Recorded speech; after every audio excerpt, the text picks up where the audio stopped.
York City. Forget the things you've heard about the place.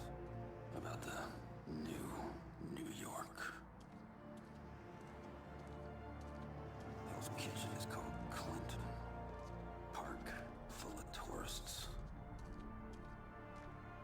But it's not real. The old New York is waiting just below the surface. There's nothing to help you when the darkness falls. You're laid open so the world can rummage in your guts.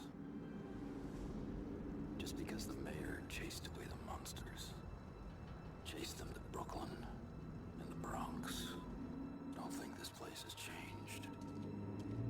Not in its heart. Not where it lives. Do not fall in New York City. No one's gonna catch you.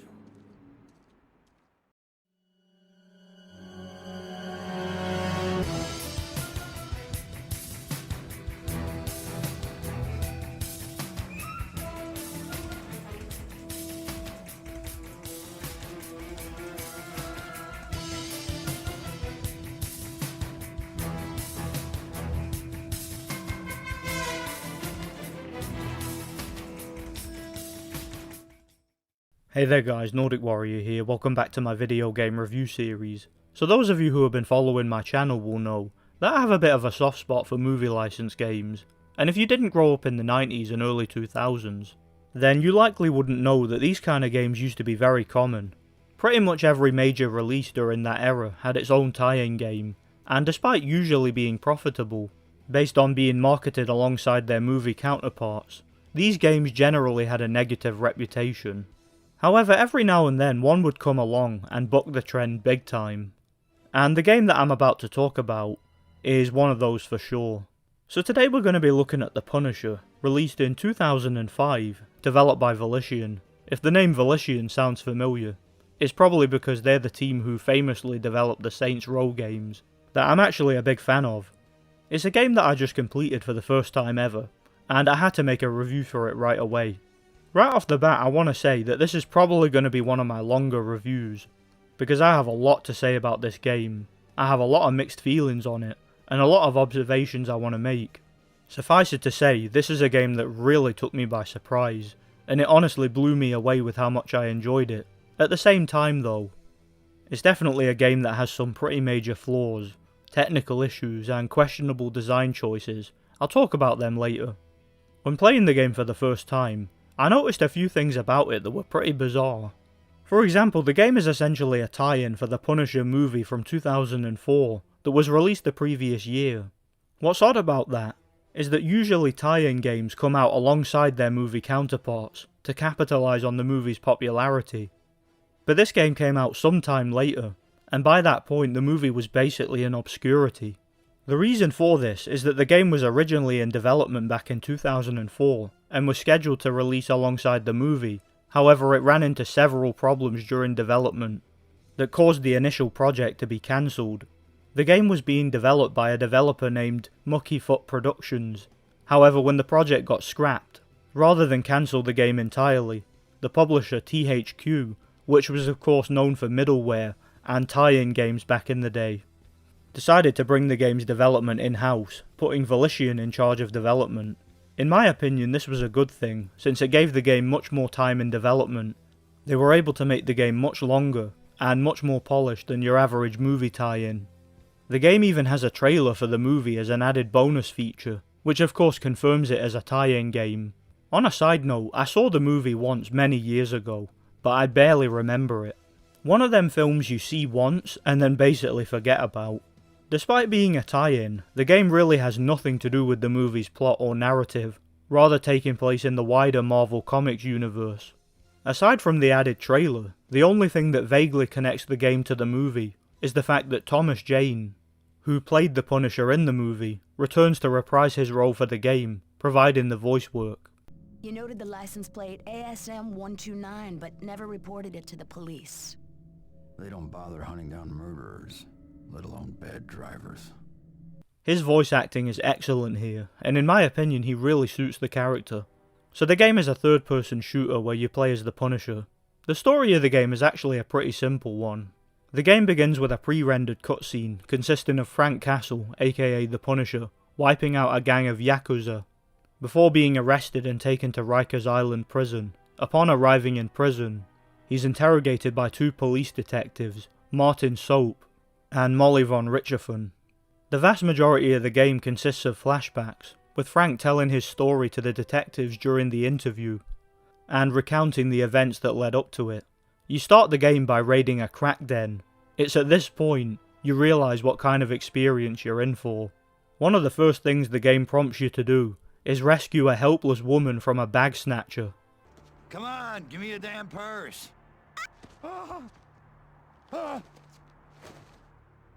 You look like you have something to tell me.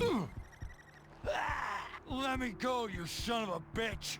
You then proceed to enter the crack den and wipe out every single thug, crack dealer and scumbag inside it.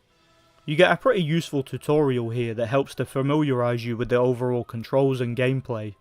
You learn pretty much everything you need to know about how the game works. As far as the overall gameplay goes, if you've ever played any of the Saints Row games, particularly the original from 2006, then you pretty much know what to expect here. The controls and gameplay are very similar to those games, as well as the shooting mechanics, although they are a bit more janky and a bit less refined here, which I suppose is expected considering this game came out before those. I suppose in a way you could consider the Saints Row games to be spiritual successors to the Punisher, since the gameplay is very similar.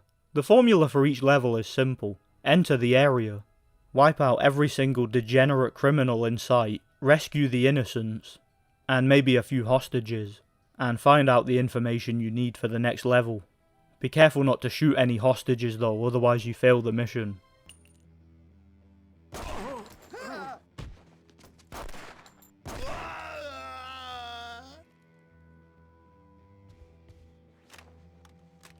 Thanks, man.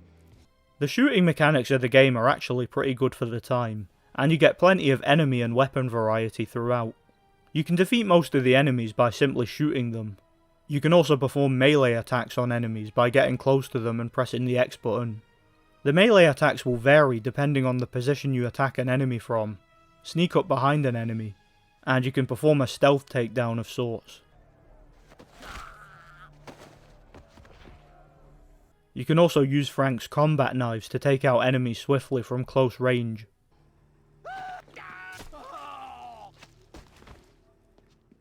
You even get some more brutal and over-the-top melee finishes from time to time, such as stuffing a grenade into an enemy's mouth.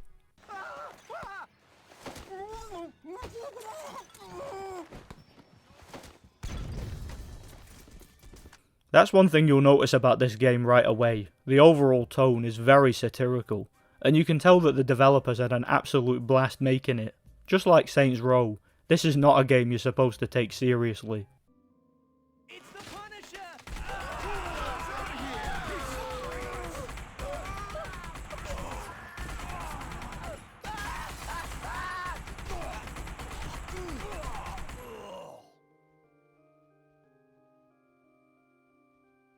There is so much dark humour throughout, so much slapstick, and so many moments that literally had me in stitches.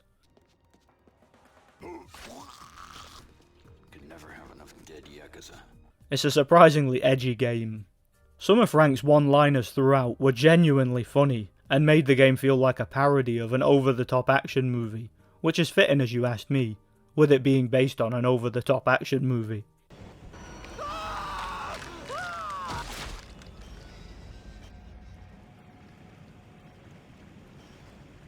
Enough to turn someone vegetarian.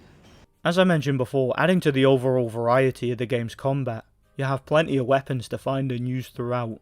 For example, early in the game you'll be relying on pistols, which are the standard weaker guns of the game, and pump-action shotguns, which is the Punisher's weapon of choice that suits him perfectly. As the game goes on, however, and the difficulty increases, you find more powerful weapons, such as assault rifles of various kinds, as well as machine guns. You have machine pistols, heavy machine guns, light machine guns of various kinds of revolvers, some of which have a longer barrel and are considerably more powerful. Amateur. Some futuristic and fancy guns, sniper rifles. You even have some heavy weapons such as a grenade launcher, and even a rocket launcher for taking out vehicles and tougher enemies. You also have some special weapons, such as a flamethrower, though I found this quite annoying, since when you light up an enemy they have a habit of running right at you and doing you damage. So yeah, there are so many guns to find and acquire in the game. What's cool about this too, is that once a gun has been found and unlocked, it will be displayed in the armory in Frank's apartment, which basically acts as the game's menu, and you even get a brief description of each gun narrated by Frank himself.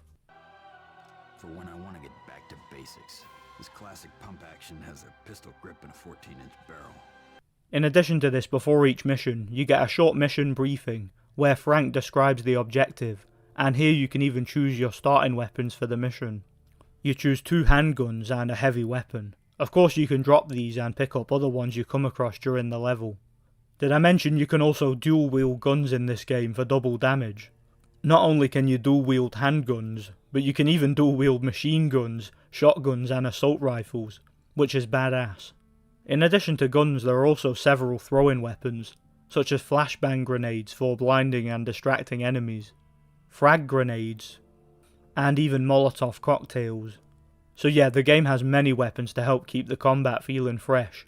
The game also has some extra melee weapons to pick up and use, such as baseball bats and crowbars found around the levels. But unfortunately you can't add these to your infantry, so I barely used them to be honest. Another addition to the game's combat is the slaughter mode. This is basically a rage mode powered by a meter that fills up during combat. Fill your meter and press the Y button to activate this mode. This makes Frank go mad and turn into an unstoppable force, refilling your health and doing major melee damage to enemies, as well as throwing knives at them from long range, which are surprisingly accurate. This is awesome and can really bail you out in a tough fight. In addition to weapons, the game also has plenty of enemy variety. You fight various gang factions throughout the game, as you attempt to bring down their organizations. For example, you take on crack dealers, the Nucci family, the Yakuza, Kingpin's gang, a Russian paramilitary group, and several others. As the game progresses, each level will get progressively harder, and enemies will start to become more powerful and more well organised. You will even face off against armoured enemies who will soak up your bullets, and you will have to be a bit more creative to defeat them.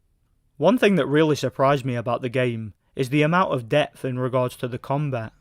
Enemy AI is surprisingly competent for the time, at least for the most part.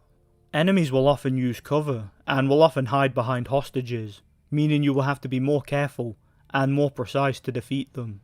In addition to that, you have a cinematic slow dive move that allows you to dodge bullets and find cover. You can also crouch behind cover, though this does feel a bit janky at times. The game rewards you for your accuracy and efficiency in combat by giving you a score at the end of each level. The higher your score, the more likely you are to unlock a medal. At higher difficulties you can unlock higher medals, which of course adds to the replay value. Aside from the combat, the other main feature of each level is the interrogation system. In this game, rather than simply killing enemies, you can also choose to interrogate them for useful information that will help you in the level. On higher difficulties, this can be crucial for success. Basically, you approach an enemy, grab them, and you will be prompted to either use them as a human shield, which is very useful of course, particularly on higher difficulties, quickly kill them, or interrogate them. You get 4 choices for an interrogation method. You can either choke them, smash their face against the ground, punch them, or interrogate them at gunpoint, all of which are just as effective. You can do this to any regular enemy in the game, however only certain enemies will have useful information. These enemies will be indicated by a white skull above their heads. Sometimes you can convince them to help you out, by either telling you the location of a secret stash of weapons, or helping you to distract other enemies, or simply showing you the way to an objective. Sometimes they will even open unlocked doors for you, saving you the trouble. Let me live! I will radio them to remotely open it! Make the call. Situation under control! Open the doors! Shield is attacking! This gives you an incentive to spare their life, rather than simply executing them at the end of the interrogation. In addition to the regular interrogation method, each level will have specific points of interest known as special interrogation points, which will also be marked with a white skull. Take an enemy to these points and you get a more unique interrogation. Some of these are absolutely brutal and insane. I mean, look at these. The dogs! We're taking over the dogs!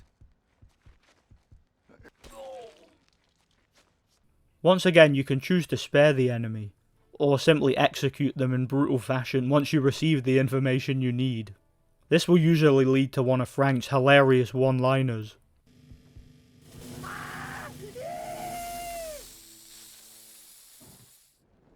Only place in New York you can still smoke indoors.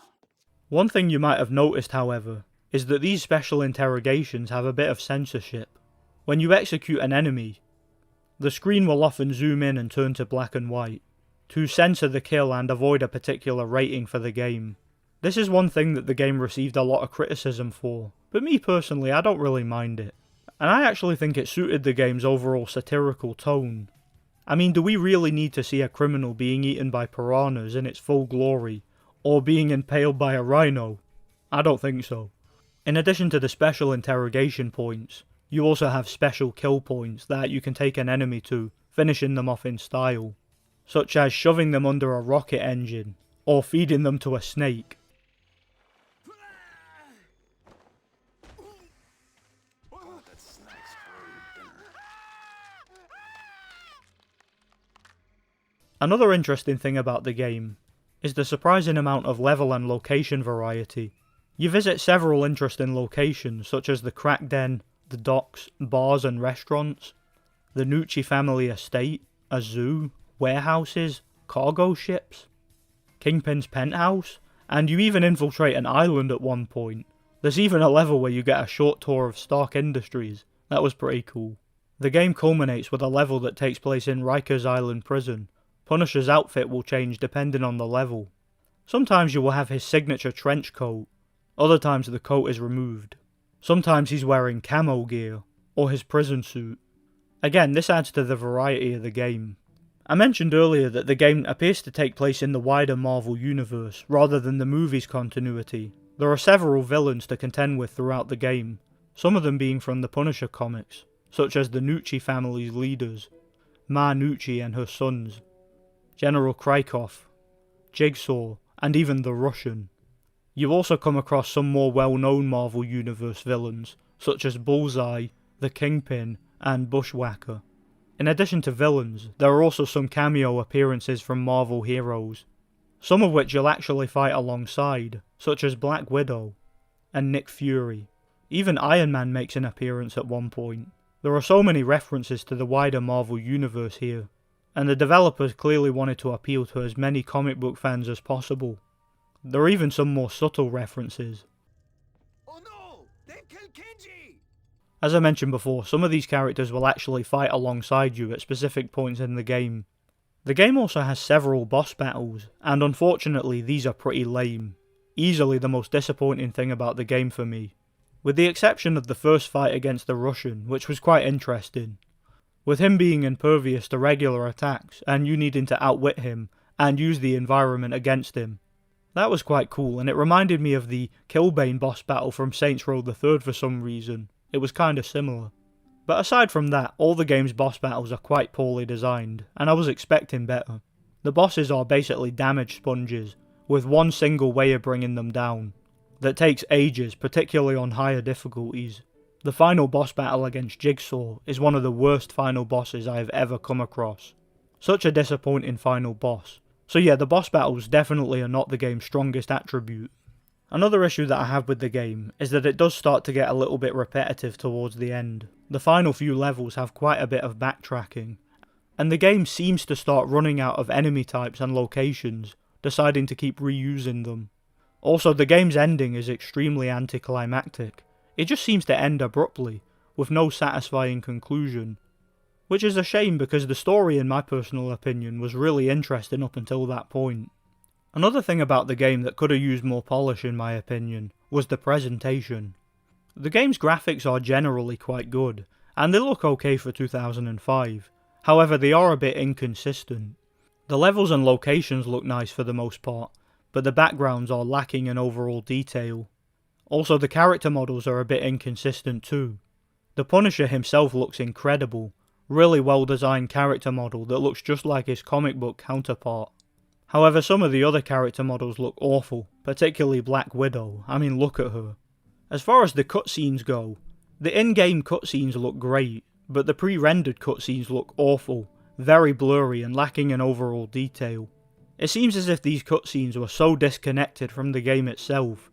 Also the soundtrack is a bit meh. It's not bad, but it's not very memorable as far as I'm concerned. So yeah, like I said, the game is a bit of a mixed bag in terms of its overall presentation. Thankfully though, the game has plenty of interesting bonus features. I mentioned before that it has a trailer for the movie. It also has a trailer for the game Full Spectrum Warrior, which was quite interesting. In addition to that, you can also unlock concept art, as well as newspaper headlines referencing the comics. Speaking of the comics, when interrogating certain enemies, they will sometimes say a line of dialogue that gives Frank a flashback to an event from one of the comics, and these can be viewed in the game's menu. You dig your own grave.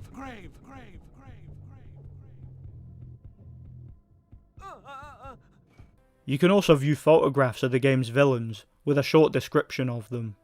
Features like these in games are greatly appreciated by me. One thing that makes me kinda sad though, is that this game actually has a post-credit scene, hinting at a potential sequel, and sadly the sequel never happened. I think with a higher budget, and more time in development, Volition could have made the sequel an absolute masterpiece. It's a shame it never happened, but yeah, I digress. So all in all, I give the Punisher a solid and well-deserved 8 out of 10. Sure, the game is relatively repetitive and simple here and there, but here's the thing, that doesn't really bother me, because as far as I'm concerned, this is a game that knows exactly what it is, and what it's trying to be, and who it's trying to appeal to. It's not some showy, pretentious tech demo, it's not trying to be profound in any way, it's just good old-fashioned fun, and I had an absolute blast playing it. I'd recommend it if you like third-person shooters, or if you like the Punisher comics or the movie. Thanks for watching guys, I really enjoyed playing and reviewing the Punisher. Hope you enjoyed the video. If you did then, please remember to hit the like button, since it really helps the channel to grow. And remember to subscribe to the channel if you want to see more videos just like it.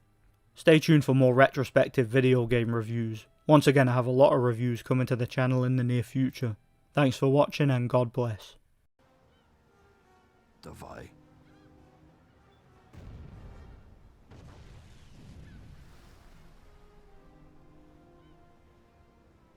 Welcome to America.